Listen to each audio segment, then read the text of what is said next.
In a world where one woman tries to start a podcast, how will I ever do this on my own? she thought she would have to get expensive equipment. What? I can do all of this on a free app? She thought she would have to find creation tools all over the internet. You mean it can all be contained in an app on my phone and computer? She thought she would have to do all her own distribution. You mean to tell me this app is going to send it to Spotify, Apple Podcasts, Google Podcasts, and all those other platforms for me? She thought she would never make any money. I don't have to wait for a minimum listenership to monetize? She thought that she would have to find all kinds of different equipment and pieces. But I'm going to download this free Anchor app and get started today. Visit Anchor.fm and download the free Anchor app to be just like her, the ultimate podcaster. Hello and welcome to the Lou Review. This is your host, Rosa, and today I get to interview Gary Fox and get to know you a little bit better and the great work you're doing with Apron Inc. Now, what is Apron Inc, and did you start it by yourself, or was it a group of people? I did not start it by myself. I started with a group of community people. Mm-hmm. We started 11 years ago.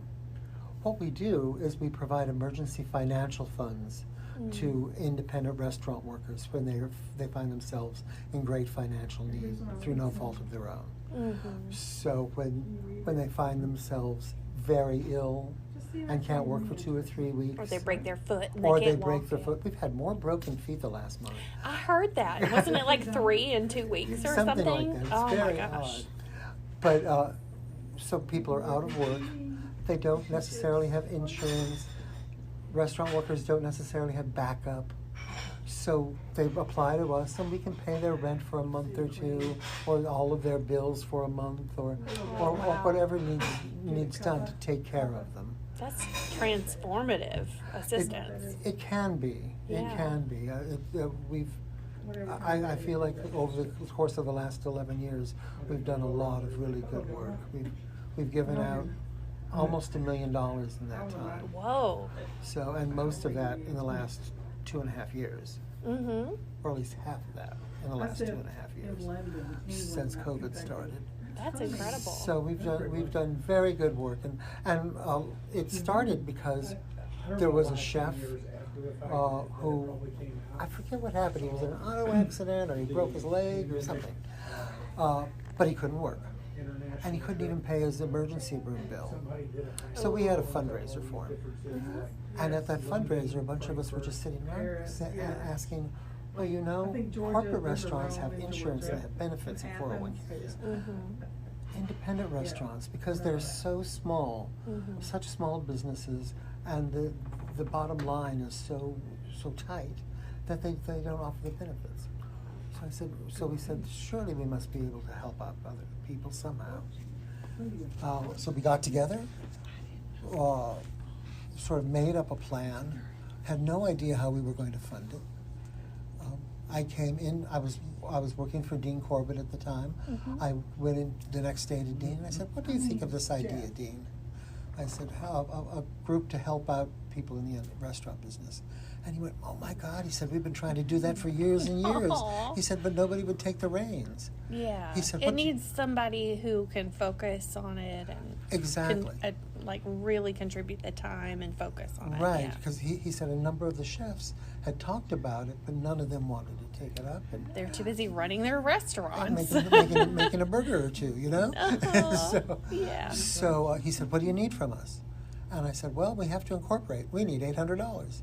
Oh, okay. And he opened his checkbook and wrote an $800 check, and we were on our way. Okay. So, and we've never looked back. Wow. It's been a wonderful journey for us.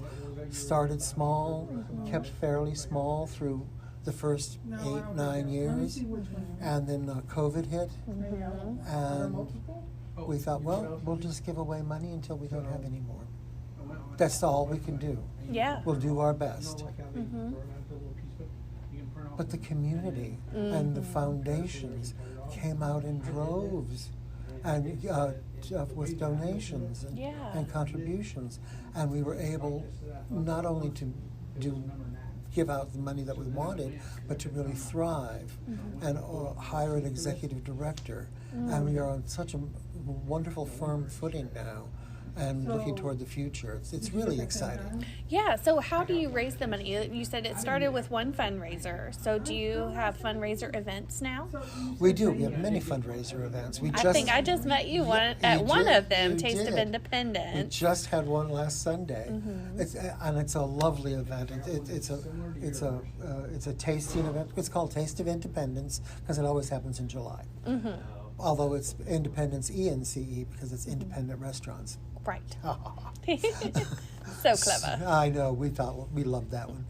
So I loved it too because you get to taste a little bit of each restaurant. Yeah, there's like 25 to 30 restaurants there. You get to taste from them. There's a lot of adult beverages that you get to try. Yes, there are. So and the wonderful Robbie Bartlett sings for us. That was so lovely. That really set the tone. It's just a perfect Sunday afternoon At the Olmsted. at the Olmsted. Very classy. We do that every year that we can. We didn't do it for 2 years, but we do it every year we can, and we just love it.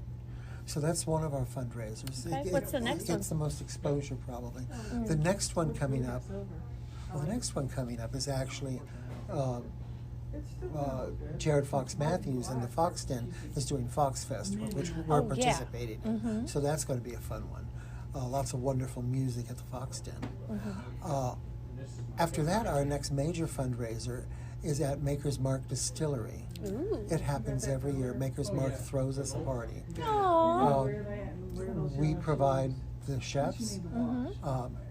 We provide 10 chefs and 5 bartenders. Ooh. And we have a bus, so you can drive yourself because it's an hour and a half away. Right. And it's just a walking tour in the evening of the entire campus of Maker's Mark. And there's chefs dotted around the campus, and there are bartenders. Outside? It's all outside. Oh, wow. It's never, well, knock on wood, it's never rained during it. Oh, wow. So it sometimes can get a little warm. And that's on Thursday, September 17th. Okay. It's always the Thursday of Bourbon Fest. Ah, So, and it's a wonderful, wonderful event. that sounds And delightful. it's perfect. And tickets for that will be on sale probably in mid-August, and you can go to our website, aproninc.org, Apron Inc.org. to look for those. And then after that, we have a 10 taste salute. We we call it 10 taste because it's 5 chefs and 5 bartenders. Oh.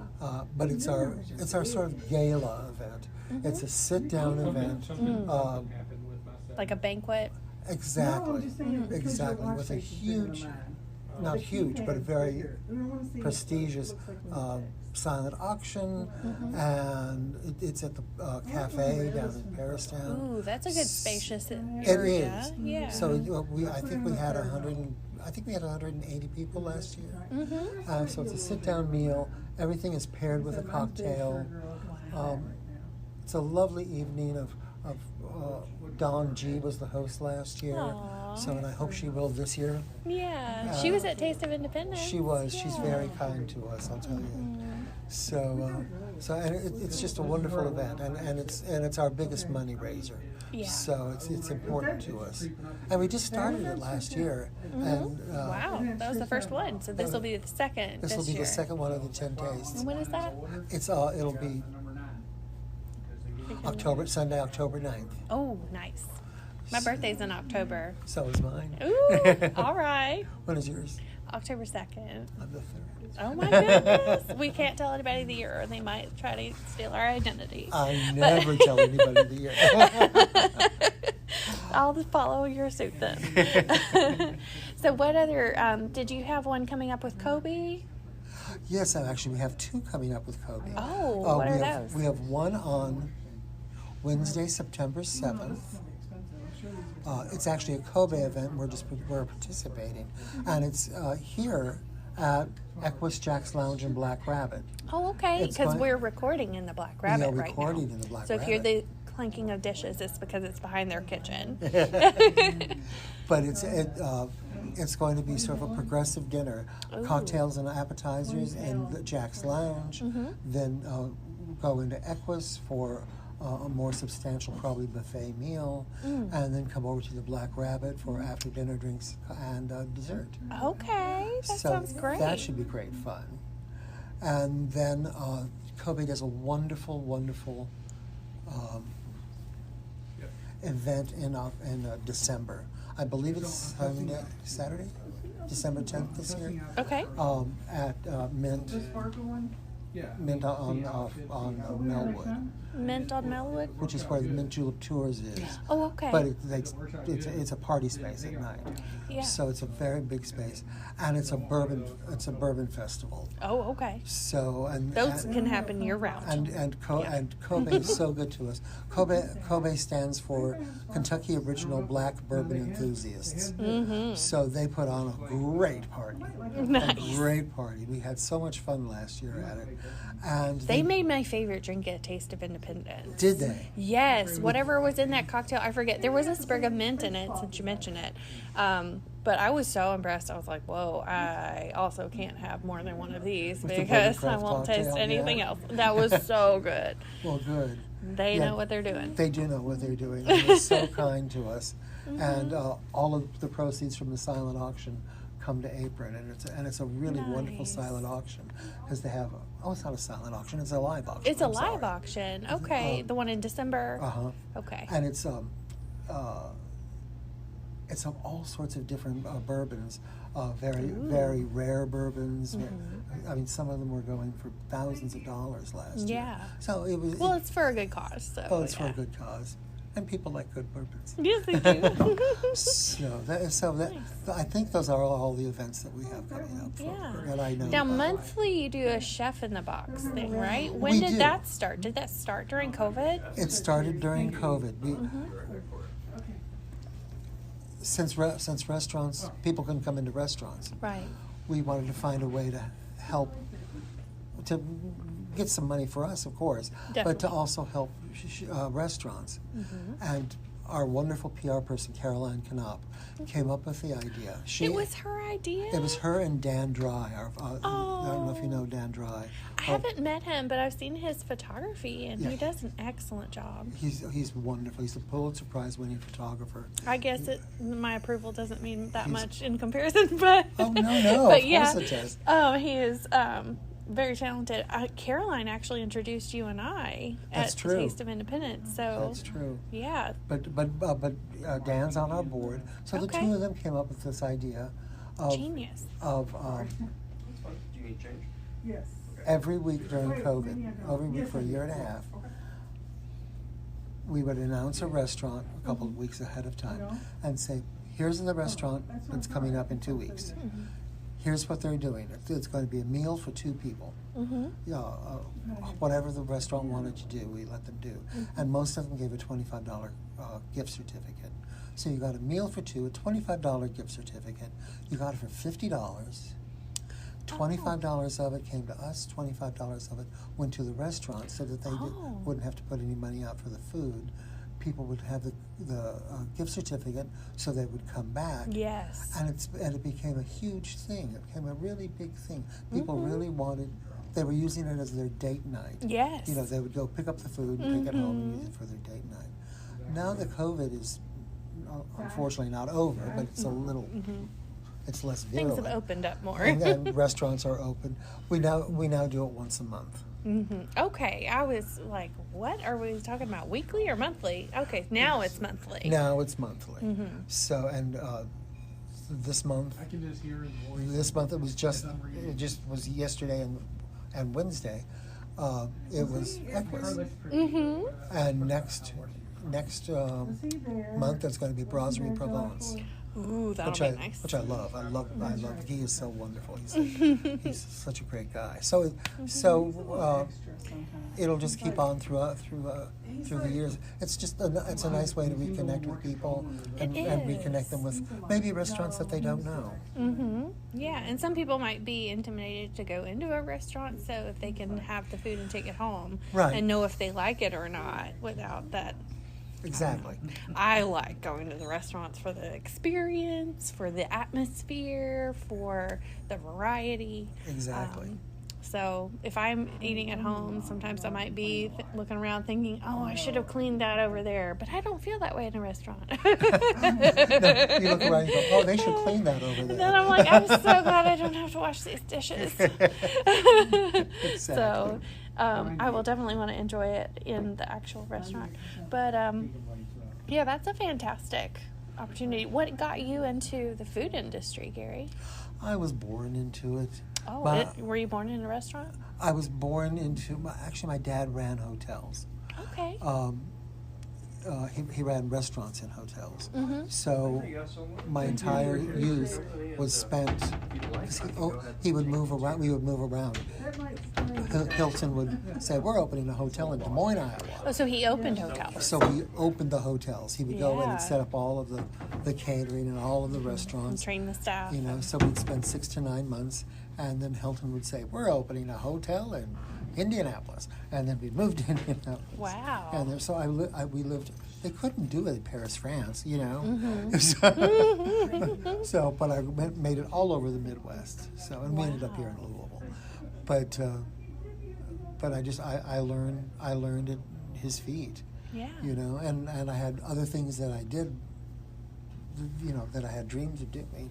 So I went to New York and was an actor for many years. But when you're an actor in New York, you're often working in restaurants Yes, also. exactly. So you're not a starving artist. So you're not a starving artist. Yes. So I had a very nice career in the restaurants. I had a very nice career doing small roles on TV and such. So, but when I moved here back to Louisville, I was in New York for 30 years. Wow. And when I moved back to Louisville, I thought, well, I'm too old for anybody to hire. Oh, in the restaurant industry? But Dean reached out to me. I met him one time, and he reached out to me, and he said, I have a place for you. Mm-hmm. So I made this place home for quite a while. In what capacity? How were you working? I was a server for a while, then I managed for a long time. Okay. And I was a service manager. Yeah. Which is it was very nice. I just got to tell people what to do. It was my favorite thing in the world. You literally got paid for your knowledge, which is a thing that is very valuable. You make it sound so much nicer than I did. Well, I mean, if you were bossing me around, I might not feel like it was so nice. What do you mean I'm not a classy server? No, I was a server. Let's see, I worked for O'Charlie's, then Ruby Tuesday, and then Mitchell's Fish Market as a server. So kind of like stepping up in the scale of service, right? So yeah, there are definitely degrees to how classy you need to be as a server. Absolutely. They made me wear a tie at Mitchell's, if you can believe that. A white button-up shirt and a tie. Well, they like were just a man. mean to you. No, it was very indiscriminate. Everybody had to wear it, but I was just like, how is this classy? I feel like this looks really awkward. But so I'm sure you were lovely. Oh, I'm sure I was, but yeah, the tie, not so much.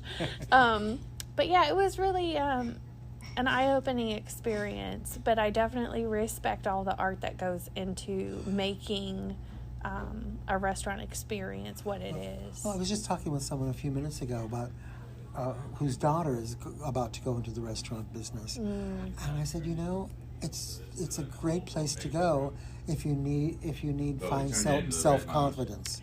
That's true. You know, because you got to learn to hold your own. You have to learn to hold your own. Yeah. You have to learn to be pleasant to everybody. Yes, even when they're being mean to you. And when they're being mean to you. Yes. And you have to learn to control the people. You know, or not control them like leashes, but control of the table and say, here's what I'm doing. Here's what I'm going to do. Do you need something different? Do you need to get out earlier? Do you need and it's a great experience to take into your real life with you. It's so true. And learning to set expectations for people so Right. that you prevent disappointment by open communication. Right. But discreet communication. Hey, you've got it. Yes. Well, a lot of that was learned at Mitchell's, and they were very intentional about teaching that. But yeah. Well, that's good. That's good. That's so many places don't have good training. Right. Exactly. And it's important, and you can tell when you go to a restaurant who has good training and who doesn't. Yes. So. Yes. Well, I really appreciate you taking the time to meet with me today, Gary. I am so happy. I'm so happy you asked me. Thank you You've so told much. me so much so fast. Was there anything you wanted to share that I hadn't asked you about? Well, let's see. We're always happy to take donations. Oh, yes. At aproninc.org. At aproninc.org. And they can follow you at Apron Inc. on Instagram. At Apron Inc. And Apron Space Inc. on Facebook. And we're soon to have a Twitter, I hear. Oh, my. So I know. Pros and cons, right? I What will they be tweeting about next? I know. I'm not a tweeter, but we've had someone that has volunteered to do it. So, Okay. so you might find us there. Fantastic. And just follow us so you know what we're doing. Yeah, there's all these cool fundraisers, and if you can't make it to one, maybe you can make it to the next one and support a good cause, but have a fantastic experience doing it. Exactly. And so often restaurants need a not-for-profit to tie into something that they're doing, and they'll use us as the not-for-profit. So, and it will pop up like a month before. So watch us, because we'll keep posting on social media, so you know what we're doing. You can't Whether just it's- like check the calendar for the year and think that's it. Right, because It's there kind of might a be a chili revolving cook-off, or door. there might be a burgoo cook-off, or there might be any number of things, a wine tasting. So follow us and come out to our events. Donate $1 or $2 at aproninc.org, and enjoy your local restaurants. Eat locally. Eat Yeah. independently. So. We have in Louisville an amazing food scene with so many things that you can't get anywhere else but in Louisville. So if you haven't been to Louisville, if you're listening and you're not in Louisville, put it on your list of places to travel to. I'll tell you a short story. A friend of mine, one of my very best friends, lives in New York City. And he comes here quite often to visit. And he said, I've stopped going out to dinner in New York City because it just tastes like everything is bottom line. He said it just tastes like they want to make money, and nobody's really putting care or love into it. He said, when I come to Louisville, I love going to the restaurants. He said, I sit down and you can just tell that the chefs really care, and that the servers really care, and that the manager really cares. He said the independent restaurants in Louisville are so much Yes. better than anything in New York. So Thank you. Absolutely.